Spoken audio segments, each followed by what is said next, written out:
Hello there, viewers. I'm the Knight of Arcane, and probably surprising a lot of people, after almost 3 years, Homestuck 2 Beyond Canon has started back up. Going on the same bingo card of not expected to see in 2023, along with the new Total Drama season. And funny enough, over on the Smuck Squad's Discord, Pyro has been doing some Homestuck events on the server, just going back through the series. And I joked this led to Homestuck 2 to finally be updated after all this time. One of the funniest coincidences I've seen in a while. But this led to me setting up a Homestuck themed poll, which Homestuck as superheroes won. Surprising me a little since I'd only done one superhero themed video at the time outside of the Spider-Man ones. But hey, I'm getting more hero stuff done, so it works out. It somehow got very troll-centric, but probably next time we'll have a mix. Anyways, let's get into the Homestuck heroes, shall we? Carcat Vantis didn't really care about the world growing up. Being picked on at school for his height and his dad's different religious views to those around them made him close in on himself and become a moody child, and would lash out at people. During his teen years, Carcat was able to connect to a few others online and get roped into a superhero roleplay with these people that would become his friends into adulthood. One day, though, the young 20-something was sent a mysterious package in the mail, claiming to be from the company that ran the chatting software and made the roleplay game his group takes part in. In it was a disc that claimed to be a beta for a new game they were making, called Serb, along with high-quality replicas of the sickles his character, Genesis Crab, used, and a free pin, which he accidentally pricked himself with upon taking it out of the box. Carcat didn't believe this was anything real, and though it had personal info in his username, he thought it was a prank from one of his friends to put a virus on his computer for a week. A weird thing he and his friend Solix had been doing between each other for some time, and threw it all in a drawer. However, it was not sent by his friends, but from the actual company, or more exactly, the company that actually owned them. The true company behind the software and game, Betty Crocker Royal, wanted to find a way to try and introduce the hero gene into people, and make their own teams of superheroes and villains to profit on both ends. Similar to the secret actions also taken by the Afton Corporation. And chose to test this out on players of their first game, Scrub, using the pins and coating it with the serum they made to enter the body once they pricked themselves on it. The entire process mostly led to the deaths of the people they tried this on, with the second highest statistic having them become mutated creatures that caused havoc and were then secretly cleaned up by BCR to be used as a later date for their hero scheme. However, a very small few were able to survive and get super abilities, but were then taken by Crocker to be brainwashed into either a hero or villain for the company to exploit. Carcat was lucky, or unlucky as he would say later on, and was given the same reflexes, trajectory manipulation, and danger sense he gave his character. Something that helped him that night when drones secretly made by BCR that were left to observe him tried to abduct him, allowing him to sense the danger and handle the threat. Not knowing what the hell just happened, and surprised by his changes, he tried contacting his friends, warning them not to touch anything like the stuff that was sent to him, and to meet up in New Skya City, to hopefully figure everything out. So he packed what he could, put on the high-quality cosplay outfit one of his friends made, and left for New Skya City, hoping no one else was affected like he was, but hey, maybe he can finally do something with his crappy life and become a hero like in the game. He would find out more both on the way to the city and afterwards, even somehow becoming the leader of the group he'd form. And while he would still find things to be crabby about as Genesis Crab, Karkat was almost glad this happened to him. Almost.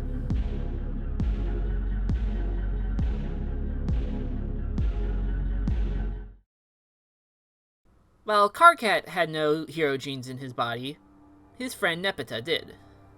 Nepeta Lejeune was a second-generation gene holder like her mother and sister, and like Roxanne Wolfgang, her family's genes gave them cat ears and a tail, along with cat-like reflexes, the ability to change her hands and feet to be more cat-like to help with speed and maneuverability, and that they can communicate with cats.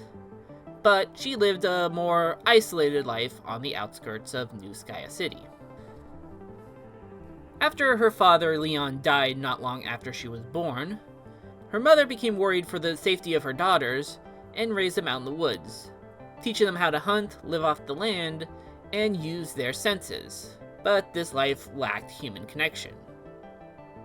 Her sister Mulin was given the chance to go to high school in the city, but her mom worried too much about Nepeta and her naivete to let her leave.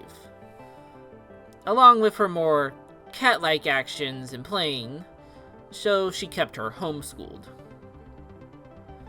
This did lead her, though, to make friends online in an online chat, which included Karkat and her best friend, Equius.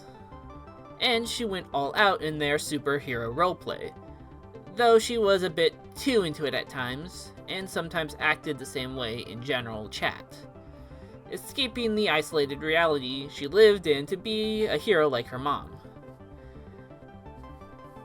When Betty Crocker Royal prepared to do their experiment, they looked at the data on the site and game on Nepeta, and originally weren't going to do anything with her.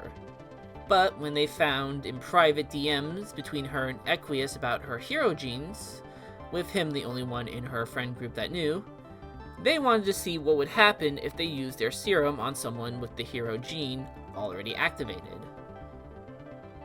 The problem, they soon found out, was that she was the daughter of the devoted lioness, and wouldn't be able to try this experiment without getting caught, nor be able to use Nepeta afterwards if she survived. If they didn't have a plan. One day, Nepeta was left home alone again. Her mother was called in for some hero work, and her sister Mulin was with her boyfriend, when a mysterious package was left at her doorstep. She opened it, dumped everything on the ground, and proceeded to play in the box like a house cat. Night soon came, and yet her mother wasn't home yet.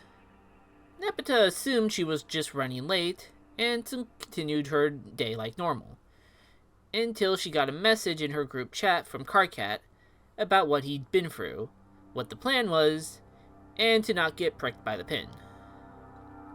Seeing this, Nepeta slipped out of her house, going on a small hunt for the drones BCR had watching her, not expecting she'd be looking for them, and allowing her to slice them up with her claws. She then offered to everyone that they could come to her house. Being not far from New Skya City, they'd have plenty of room, and believed her mom could help them out. However, Betty Crocker Royal had already put a plan in motion, and kidnapped the devoted lioness that day, with the hopes to use her to blackmail Nepeta into working for them. After 2 days since she was unknowingly kidnapped, Nepeta finally left her home and went into New Skya City, picking up the hero work her mom left behind and starting to look for clues to find her. The lioness rogue was on the hunt, and foes be wary, for she's about to pounce.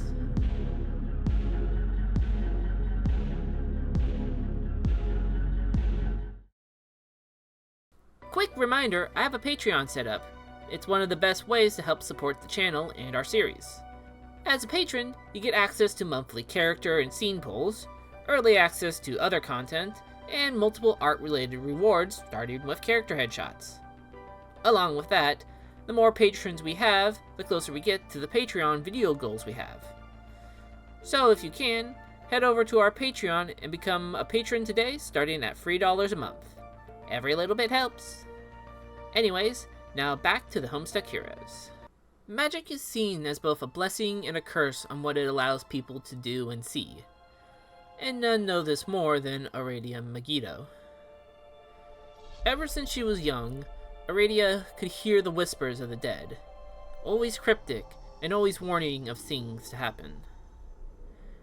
Her parents tried to figure out why she claimed to hear dead people, but doctors kept claiming it was just a way for her to gain attention, and they soon ignored her claims. At an early age, Aradia was resigned to the fact she would be stuck with these voices forever, until one day when she was in a car accident, and she heard one voice clearly through all the other voices, say 12 words. Awaken your inner magic. Find the black and white ram, a risen maid. When Aradia woke up, she was told she was legally dead for a minute, leading her to believe that those few moments in death was why she could hear that voice clearly. Afterwards, she secretly started to look up anything she could find on the black and white ram, and learning magic. She didn't know where to look at first, but the voices, while still cryptic, seemed to be nudging her certain ways, to certain materials, places, and even sites, leading her to join a chat group and eventually hear a roleplay with people she'd come to call friends. Through her teenage years, Aradia was able to learn some interesting spells and magic, including telekinesis, yet something about the voices told her that her inner magic wasn't awakened yet. However, when she turned 18, she found an old passage in a book that referenced the black and white ram the voices wanted her to find, and about an ancient temple in the Middle East that was lost, but had some notes on where it could be. Aradia packed up, got some archaeologist supplies, and flew out to the Middle East, looking for this temple. It took her a year, but she was finally able to find a secret passage, leading down into an abandoned city with the temple in the middle. At the very top, Aradia found a small statue of a black and white ram, and when she picked it up, something powerful entered her body, and unlocked something in her. Magic surrounded her, ram horns grew from her head, and she saw flashes of events that would happen to her and her friends, and even who would be behind it, Betty Crocker Royal. While she wanted to warn her friends, Aradia was told by the voices she couldn't, that these events must come to pass to help against some greater evil. So she stayed there, learned about the power of time that was locked in her, and the power of the dead the statue gave to her, all while staying in contact with her friends. When the day finally came, Aradia left the temple, manipulating time to hide the ruins for good, and seemingly appeared right behind Karkat when he arrived on the outskirts of New Skya City. For a long while, Aradia knew what she'd become. The Arisen Maid had a lot of work to do.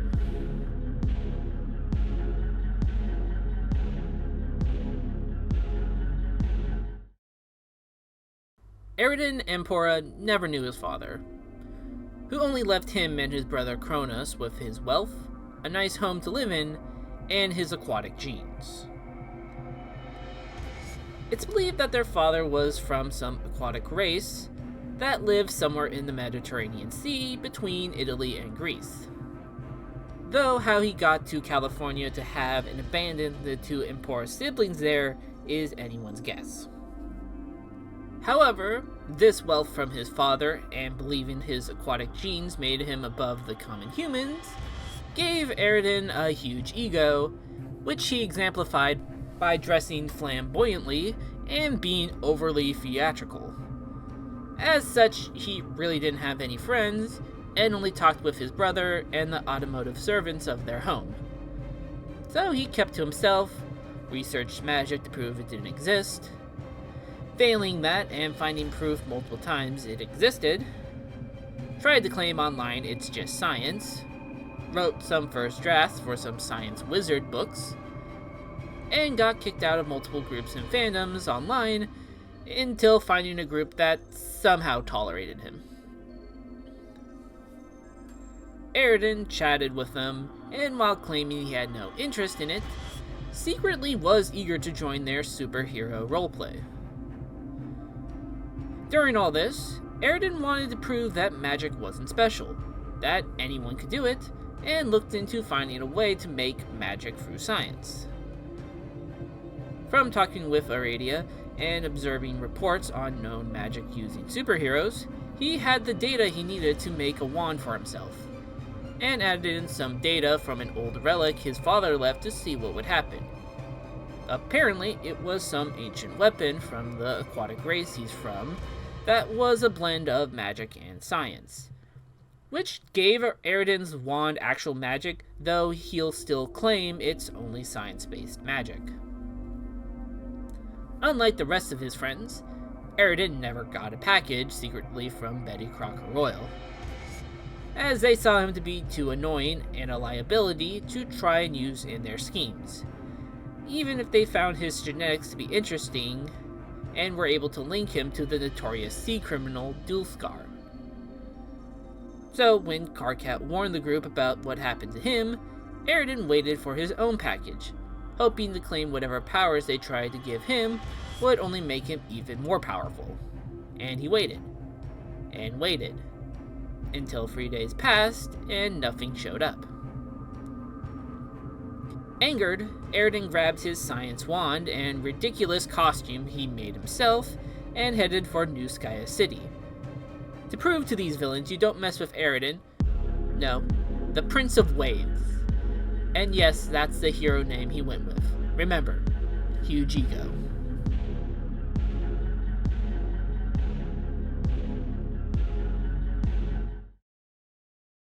And that was the Homestuck Heroes.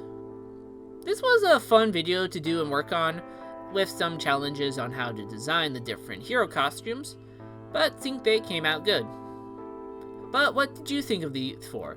Let me know in the comments, along with other Homestuck characters I should turn into superheroes, and probably super villains, other series I should turn into superheroes, and other things I should turn Homestuck characters into. For more superhero content, we have both Transformers and FNAF animatronics as superheroes, along with turning Ben 10 aliens and SCPs into Spider-Man. And if you liked what you saw, leave a like, and subscribe to join our growing little Arcane town to be in the know for future videos, YouTube polls, and events. Hopefully making it to our 800 sub goal soon. I have some fun ideas in the works, and if my job keeps a consistent schedule, should be weekly posting my videos on Fridays. Anyways, thank you for watching, and I'll see you all next time. Later!